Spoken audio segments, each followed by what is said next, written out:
हमारा आज का एनालिसिस ऑटोमोबाइल इंडस्ट्री पे हम देखेंगे कि इंडस्ट्री ने कैसे परफॉर्म किया है। एडीबी पॉलिसी जो गवर्नमेंट के पॉलिसीज़ ने इसे कैसे सपोर्ट किया है, नई एंट्रीज़ क्या है, इसके फ्यूचर आउटलुक और जो मार्केट शेयर और कार प्रोडक्शन गई है रिसेंट ईयर्स में।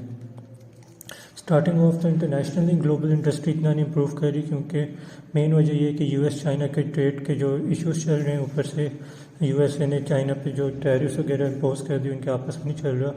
और एज़ पर फोर्ब्स तो ऑटोमोबाइल्स की ऑटो सेल्स काफ़ी डिक्रीज हो रही है due to tariff policies, and next 5 years में अराउंड $770 बिलियन ये कम होगी, इसकी लॉस होगा। फर्दर मतलब ये वजह ये है कि चाइना की इंडस्ट्री पे अगर टैरिफ्स लगें तो फर्दर सप्लाई करती है, जैसे जर्मन ऑटो इंडस्ट्री इस तरह की जगह, तो वो भी डैमेज होती हैं। मूडी ने भी इसका क्योंकि पॉजिटिव नहीं दिया कि सेल्स इतनी खास नहीं इंक्रीज़ करेंगे, 1.5% से ग्रोथ होगी। अगर हम पाकिस्तान की बात की करें तो पाकिस्तान में टोटल 8 प्लेयर्स हैं, और जो मेन 3 यहाँ पे जाने चाहते हैं वो original equipment manufacturers, Indus motors, Honda, Atlas and Pak Suzuki. Again as we all know कि डायरेक्ट रिलेशन है बिटवीन जो इकनॉमिक ग्रोथ है, डॉलर रेट, इन्फ्लेशन वगैरह, उसका आपकी इसकी डिमांड, कार्स की डिमांड के साथ, तो जो इकॉनमी प्रोग्रेस कर रही होगी तो ऑब्वियसली इंडस्ट्री भी ग्रो करेगी। 2014 एंड 2018 में पाकिस्तान को फास्टेस्ट ग्रोइंग कार इंडस्ट्री कहा गया था एशिया में, पाकिस्तान की कार इंडस्ट्री को।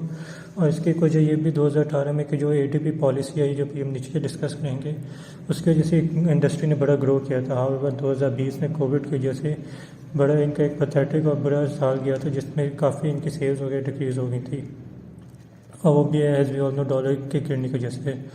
अकाउंटिंग ऑटोमेटिव डेवलपमेंट पॉलिसी एक बड़ी रेवोल्यूशनरी पॉलिसी रही है, 2016 से 2021 में ये थी, तो ये 2021 में एक्सपायर होगी और इसके पे फर्दर ये रिन्यू हो जाएगी 2021 से 2026 के लिए आ जाएगी। तो ये मार्च 2016 में आई थी। फाइनेंशियल ईयर 2017-18 से जो लोकली फिनिश्ड व्हीकल्स थी उस पर ड्यूटीज़ 10% से कम कर दी थी एज़ पर दिस पॉलिसी, और जो ड्यूटीज़ थी इंपोर्टेड पार्ट्स के लिए जो बाहर से आ रहे हैं जो पाकिस्तान में नहीं बने, वो 30% कर दी थी, और जो पाकिस्तान के रिलेटेड हैं, जो लोकली मैन्युफैक्चर हैं, जो इम्पोर्ट कर रहे हैं, वो 50% से 45% हो गई थी 2016 ऑनवर्ड्स।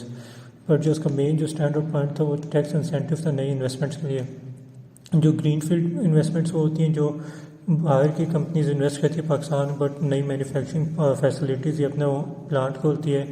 और ब्राउन फील्ड इन्वेस्टमेंट वो होती है जो बाहर की कंपनी इन्वेस्ट कर रही है, बट पाकिस्तान में जो एग्जिस्टिंग प्लांट है वो लीज पे ले लिया, रेंट पे ले लिया, उस पर प्रोडक्शन स्टार्ट किए। तो ऑब्वियसली गवर्नमेंट ने ग्रीन फील्ड इन्वेस्टमेंट को ज़्यादा इंकरेज किया ड्यू टू न्यू प्लांट इनकी वजह से खुलेंगे। इन पे एग्जाम्पशन थी कि एक जो प्लांट है उनमें शहरी जो इसके ये प्लांट सेटअप करने में काम आएंगे, उस पर कोई ड्यूटी नहीं होगी। फर्दर जो 100 व्हीकल्स ये इंपोर्ट करेंगे उस पर 50% ड्यूटी चार्ज आएंगे, सिर्फ जो इसकी ओरिजिनल ड्यूटी थी उसकी 50%। फर्दर कस्टम ड्यूटी ऑफ जो 10% custom duty non localize parts पे होगी, और 25% custom duty localize parts, basically half है then what it was before. तो ये 5 साल के लिए एप्लीकेबल होगा। ब्राउन फील्ड इन्वेस्टमेंट पे सिमिलर है कि इन पे 10% नॉन लोकलाइज पार्ट्स पे कस्टम हो जाएगा और लोकलाइज 25%, बट ये 3 ईयर्स के लिए है। तो मेन इनका फोकस ग्रीन फील्ड इन्वेस्टमेंट में, क्योंकि इससे एज ए इकॉनमी पाकिस्तान को बड़ा फ़ायदा है। एज़ पर द मिनिस्टर 20 नए इन्वेस्टर्स हैं जिन्हें ग्रीन फील्ड स्टेटस दिया, तो अगेन ये पॉलिसी का फ़ायदा नज़र भी आ रहा है, और एज यू कैन सी इसमें काफ़ी एग्जाम्पशंस वगैरह और काफ़ी फाइनेंशियली बेनिफिशियल भी है। और जो 6 और इसकी वजह से 6 एंट्रेंस हैं। जो सबसे ज़रूरी बात है वो ये है कि एडीबी पॉलिसी जून 2021 में एक्सपायर हो जाएगी, तो जो नए एंट्रेंस हैं उनका काफ़ी हद तक वो कोशिश करेंगे कि जून 2021 से पहले 2 से 3 मॉडल्स या जितने मैक्सिमम ये मॉडल्स रिलीज़ कर सकते हैं कर दें, क्योंकि एक्सपायर होने से पहले अगर इन्होंने मॉडल्स रिलीज़ कर दिए तो इनको फ्यूचर अगले 5 साल के लिए और टैक्स इंसेंटिव्स मिल जाएंगे। तो इसकी वजह से हम एक्सपेक्ट कर सकते हैं जून 2021 के जो पहले 6 महीने इसमें काफ़ी नई गाड़ियाँ लॉन्च होंगी। अगर नए एंट्रेंस को और गौर से देखें तो एक Hyundai निशान मोटर्स हैं जिन्होंने एडीबी पॉलिसी के through green field project setup किया था, और इनका प्लान है कि 2030 तक 30,000 व्हीकल्स की प्रोडक्शन स्टार्ट कर देंगे। इनकी ओनरशिप में मेन मिलर ट्रैक्टर्स आते हैं, निशत मिल्स आता है, और सोजिस कॉर्पोरेशन आता है। निशत टस्कन में काम कर रहा है, उनका प्लान है कि जून 2021 से पहले ये एलेंट्रा और सोनाटा भी लॉन्च कर दें। अगेन ये सब प्लान करें कि जून 2021 से पहले जितने मॉडल्स रिलीज़ कर सकते हैं कर लें। या एटलीस्ट गवर्नमेंट को दिखा दें कि ये कर सकते हैं। किया मोटर्स का भी यही प्लान है जो साउथ कोरिया की है, तो इनका मेन एसोसिएशन लकी सीमेंट के साथ है और इनकी भी कैपेसिटी 25 से 30 हज़ार यूनिट्स हो जाएगी। एऑन का प्लान है कि ये भी आगे सालों तक अपनी कैपेसिटी फुल यूटिलाइज़ करेंगे। इनकी जो मेन इंटरेस्टिंग बात है, लकी सीमेंट का 70% इस पे शेयर है, तो किया मोटर्स की पॉजिटिव परफॉर्मेंस की वजह से लकी सीमेंट की परफॉर्मेंस अच्छी होगी। और अगर स्टॉक मार्केट में अवेयरनेस हो तो ऑब्वियसली लकी सीमेंट के शेयर की प्राइस भी इसकी वजह से इंक्रीज़ करेगी। लेकिन किया का भी प्लान है कि 2 से 3 गाड़ियाँ जून से पहले ये लॉन्च करें। एक किया स्पोर्टेज और उसके अलावा 2 और मॉडल्स इनका प्लान है कि जून 2021 से पहले ये लॉन्च कर लें। साज का इंजीनियरिंग वर्क्स, जैसे हमने सुना है कि ये चाइना के 2.4 मिलियन इनकी सेल्स थी 2018 में चाइना में, तो इनका प्लान है कि ये भी नई गाड़ियाँ लॉन्च करें। ये BAIC मॉडल्स हैं, 3 गाड़ियाँ, इनका भी प्लान है कि इस साल ये लॉन्च करेंगे। और इनकी एक की तो कंप्लीशन भी, ट्रायल प्रोडक्शन भी स्टार्ट हो गया है। तो प्लान ये है कि जो एक मॉडल तो एटलीस्ट अगले 3 महीने तक लॉन्च हो जाएगा और जून से पहले 2 से 3 मॉडल ये लॉन्च कर लेंगे। तो मार्च तक ये शेयर होल्डर ने फ़ायदा हो सकता है अगर इन्होंने मार्च से पहले एक और मॉडल लॉन्च कर दिया। लाइक यूनाइटेड मोटर्स भी इसी तरह करने की कोशिश कर रही है। तो 6 नए एंट्रेंस हैं जो इस सब कोशिश कर रहे हैं कि जून से पहले ये नए मॉडल्स लॉन्च कर लें। अगर हम इंडस्ट्री का फ्यूचर आउटलुक देखें तो इंडस्ट्री का future again as you could figure out कि इंडस्ट्री का फ्यूचर पॉजिटिव लग रहा है। अगर पाकिस्तान की इकॉनमी सही रही तो ऑटोमोबाइल इंडस्ट्री काफ़ी इंप्रूव करेगी। और प्लान उम्मीद यही है कि 2020-21 में इसकी सेल्स जो है 60% से इंक्रीज़ करेगी। और जो टॉप 10 सिक्योरिटी के एनालिस्ट हैं उनके मुताबिक 2021-22 से 50% और इंक्रीज़ करेगी। तो 1-2 साल में इन टोटलिटी जो कार की सेल्स एक्सपेक्टेड डबल हो जाएंगी। This is further supported by the fact कि स्टेट बैंक ने कहा है कि जो ऑटोमोबाइल लोन्स हैं वो 2 मार्च से जो अक्टूबर है उसमें ₹20 बिलियन से इंक्रीज़ होगी 250 बिलियन से 270 बिलियन। इसकी एक वजह जो इकोनॉमिक ग्रोथ है और दूसरी वजह इसकी है कि इंटरेस्ट रेट्स डिक्रीज़ हुए हैं। तो हम एक्सपेक्ट कर सकते हैं कि 3-4 महीने ये ₹300 बिलियन तक की फिगर रीच कर चुका होगा जनवरी-फरवरी तक। तो ये भी एक दिखाता है। फिर 2016-21 में जब ये पॉलिसी एक्सपायर होगी तो मिनिस्ट्री ऑफ इंडस्ट्रीज़ का प्लान है 2021 से 2026 के नई पॉलिसी लाएंगे। और उसके अंदर इनका प्लान, इसको उम्मीद है कि इसकी वजह से इनकी कैपेसिटी 4,18,000 तक इंक्रीज़ कर जाएगी। और जैसे हम देख सकते हैं जो नए एंट्रेंट्स हैं वो खुद 30-30 हज़ार की कैपेसिटी ला रहे हैं, तो ओवरऑल ऑटोमोबाइल इंडस्ट्री कैपेसिटी भी इंक्रीज़ होएगी। अच्छा, फर्दर इनका ये है कि इन्होंने कहा FBR को कि जो इनकम टैक्स रिफंड वो रिलीज़ कर दें ताकि इन ऑटोमोबाइल मैन्युफैक्चरर्स को, ताकि इनको इंकरेजमेंट मिले। बट FBR का बड़ा रेयर केस होता है कि ये जो इनकम टैक्स रिफंड्स हैं एक्चुअली पे ऑफ कर दें। But let's see. जो सबसे ज़्यादा इंटरेस्टिंग बात है कि जो नई पॉलिसी है उसके अंदर ये जो इलेक्ट्रॉनिक व्हीकल्स है उसको बहुत सपोर्ट करेंगे। और गवर्नमेंट ने अभी से बहुत मैसिव टैक्स एग्जेम्पशन दे दी इलेक्ट्रॉनिक व्हीकल्स को। सिर्फ 1% सेल्स टैक्स लगे, लेकिन लोकली मेड इलेक्ट्रॉनिक व्हीकल्स पे 1% सेल्स टैक्स लग रहा है। और ड्यूटी ऑफ इम्पोर्ट, जो इम्पोर्ट पे ड्यूटी है वो भी 1% पे कैप कर दी है। FED इलेक्ट्रिक व्हीकल्स पे नहीं लगेगा। और प्लांट एंड मशीनरी भी ड्यूटी फ्री होगी जो इम्पोर्ट करेंगे।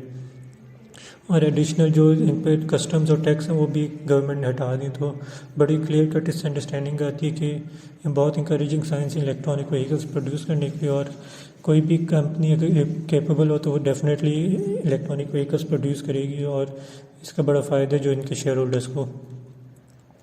फर्दर अगर हम प्रोडक्शन देखें कैसी मार्केट की परफॉर्मेंस की रिसेंटली, तो पैसेंजर कार प्रोडक्शन में सुजुकी, टोयोटा और होंडा मेन आती हैं जो प्रोड्यूस करती हैं। 2016 से 2020-21 तक जाएँ। 2020 की फिगर्स 6 महीने की, तो हमने उसको इंटू 2 किया हुआ है ताकि 12 महीने की बन सके और हम इससे कंपेयर कर सकें। ओवरऑल सुजुकी की पहले इंक्रीज़ हो रही थी, बट इन सब की प्रोडक्शन डिक्रीज़ हो गई थी कोविड की वजह से। इनकी प्रोडक्शन हाफ हो गई थी। और सुजुकी की वजह ये भी कि उन्होंने मेरान डिसकंटिन्यू कर दी थी और ऑल्टो ले आए थे। फर्दर जो टोयोटा होंडा का अगर देखा जाए तो टोयोटा की प्रोडक्शन कंसिस्टेंट हुई है और होंडा की इंक्रीज़ करी थी रिसेंट ईयर्स में। और होंडा टोयोटा को कैचअप भी करने लग गया था, टोयोटा की प्रोडक्शन के आसपास आ गया था। हालांकि कोविड की वजह से दोनों को बड़ा गंदा हिट पड़ा और दोनों की प्रोडक्शन हाफ हो गई थी। टोयोटा ने फिर भी अपनी प्रोडक्शन इंक्रीज़ कर दी थी और रिकवर करी थी कोविड के बाद होंडा की उतनी रिकवरी नहीं हुई। और जो इनके दरमियान गैप कम हो गया था यहाँ पे, वो गैप वापस अब इंक्रीज़ हो रहे हैं। टोयोटा की इंक्रीज़ इन प्रोडक्शन की भी वजह कि इन्होंने टोयोटा यारिस लॉन्च की है, वो भी बड़ा एक्सपेक्टेड है कि बड़ा सक्सेसफुल मॉडल होगा। फर्दर होंडा की कोई इतनी ख़ास इनोवेशन नहीं आई। ये जो 6 नई एंट्रेंट्स हैं, अगर टोयोटा होंडा ने इसके लिए कोई रिस्पांस ना दिया तो इनकी मार्केट शेयर पे बड़ा इम्पैक्ट होगा। टोयोटा ने तो रिस्पांस दिया है होंडा यारिस की जगह, पर होंडा को भी कोई इनोवेशन दिया इस तरह की कोई चीज़ करनी पड़ेगी। मार्केट शेयर देखा जाए तो मार्केट शेयर इतना कोई ख़ास नहीं बदला। ये कि सुजुकी का मार्केट शेयर जैसे कम हुआ है, अगेन इसकी एक तो कोविड की वजह से भी इन पर इम्पैक्ट आया, और दूसरा जो टोयोटा के मार्केट शेयर इंक्रीज़ है इतनी नई प्रोडक्शन और टोयोटा यारिस की जो एक्सपेक्टेशंस हैं, तो इससे भी इसका मार्केट शेयर इंक्रीज़ हो जाएगी फर्दर। सुजुकी का ये मेहरान उनके जो डिसकंटिन्यू करने से भी इनकी मार्केट शेयर पे इम्पैक्ट आया है। ओवरऑल देखा जाए तो ऑल दो होंडा का मार्केट शेयर इंक्रीज़ करे, बट टोयोटा का जो मार्केट शेयर इंक्रीज़ वो होंडा से होता है। तो अगेन वही बात है, आगे जो नए एंट्रेंट्स आएंगे उसकी वजह से इनका फर्दर डिक्रीज़ होएगा, तो होंडा को कोई रिस्पॉन्स देना होगा। अगर इसके अलावा देखा जाए नंबर ऑफ़ डीलरशिप, तो सुजुकी पाकिस्तान में सबसे ज़्यादा डीलरशिप है, 61% ये ओन करते हैं। बाकी जो सुजुकी की डीलरशिप है वो टोटल 111 डीलरशिप्स हैं। होंडा की 25% है और इसकी 41% है। सॉरी, टोयोटा की 25% है, होंडा की 14% है। अगर हम जो बाकी लिस्टेड कंपनीज़ के पर्सपेक्टिव से देखें उनके प्रोडक्शन वगैरह, तो साजगार व्हीकल्स आती है जो सिर्फ रक्षा प्रोड्यूस करती है, और हिनो पाक आती है। तो साजगार और हिनो की 2016 से 18 तक अच्छी परफॉर्मेंस थी, बट इनके 2018 से 2020 के दरमियान इनकी परफॉर्मेंस गिर गई थी। ऑल्दो लग रहा है कोविड की वजह से भी गिरी थी, बट कोविड से पहले भी इनकी परफॉर्मेंस प्रोडक्शन इतनी ख़ास नहीं थी, पहले से कम थी। तो अगर कोविड ना भी आता इनकी प्रोडक्शन फिर भी कम ही रहती, इतनी कोई पॉजिटिव नहीं होती। और 2020-21 में साजगार ने बहुत अच्छी रिकवरी मारी, अपनी प्रोडक्शन वापस इंक्रीज़ रखी है। तो एक्सपेक्टेड है इनके जो नए एंट्रेंट्स आएंगे यहाँ पे, इसकी वजह से इनकी प्रोडक्शन और इंक्रीज़ हो जाएगी। फर्दर हीनो पार्क अगर देखें जाए तो इसका एक जैसा नेगेटिव साइन है कि इसकी प्रोडक्शन 2020-21 में भी इतनी खास नहीं इंक्रीज़ हुई, तो इसके इतने पॉजिटिव साइंस नहीं लग रहे। ओवरऑल अगर देखा जाए तो ऑटोमोबाइल इंडस्ट्री में काफ़ी उम्मीद है कि इंक्रीज़ करेगी।